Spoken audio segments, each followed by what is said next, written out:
Shalom, saudara dan saudari yang terkasih dalam Tuhan kita Yesus Kristus.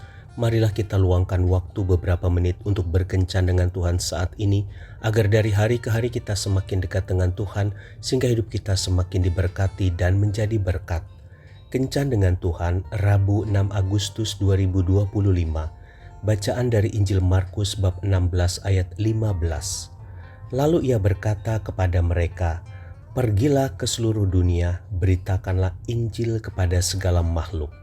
Demikianlah sabda Tuhan, terpujilah Kristus.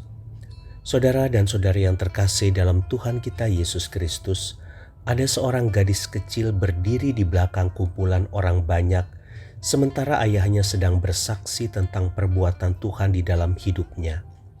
Pria itu bercerita bahwa Tuhan telah menarik dan menyelamatkannya dari gaya hidup seorang pemabuk.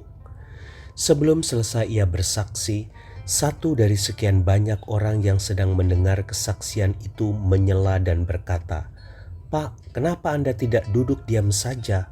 Anda hanyalah pemabuk yang sedang bermimpi." Si gadis kecil mendekati pemuda tersebut dan berkata, "Tuan, yang Anda teriaki itu adalah ayah saya.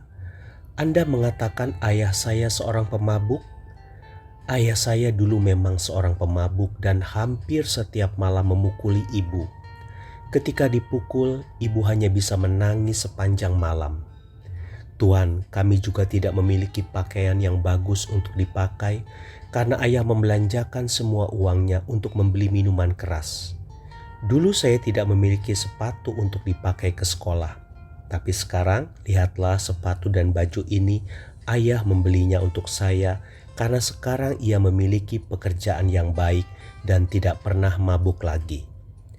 Apakah Anda melihat wanita yang sedang tersenyum di sana? Itu adalah ibu saya. Dia tidak menangis lagi sepanjang malam, bahkan sekarang dia bernyanyi sepanjang hari," kata gadis itu dengan bangga. Tuhan tahu siapa yang melakukan semua perubahan besar itu? Yesus yang telah mengubah ayah.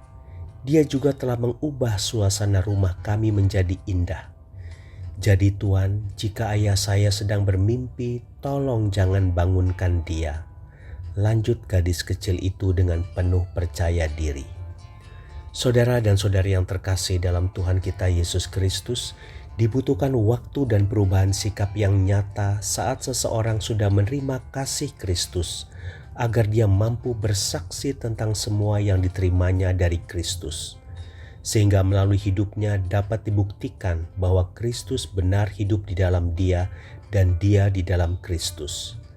Paulus sendiri mengalaminya. Cukup lama para rasul bisa menerima dan mengakui perubahan Paulus yang dulunya pembunuh pengikut Yesus, namun kini menjadi pengajar jalan Kristus. Tapi ketika Paulus terus memberitakan Kristus dengan mengisahkan perjumpaannya yang spektakuler di jalan menuju Damsyik, banyak orang menjadi percaya dan memberi diri dibaptis. Saudara dan saudari yang terkasih dalam Tuhan kita Yesus Kristus, apakah ada perubahan dalam diri kita saat kita mengenal Yesus Kristus? Kalau ada, bersaksilah tentang kasih-Nya yang besar itu.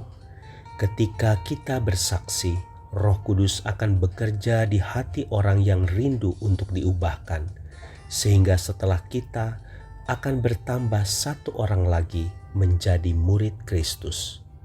Tuhan Yesus memberkati.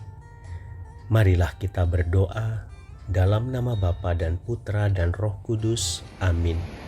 Tuhan Yesus, terima kasih karena ketika aku mengenal Engkau secara pribadi, ada sesuatu yang diubahkan dalam hidupku. Urapi mulutku agar aku mampu bersaksi tentang kasih-Mu, dan lepaskan lidah yang keluh dalam mulutku agar kesaksianku dapat memberkati banyak orang. Amin. Dalam nama Bapa dan Putra dan Roh Kudus. Amin.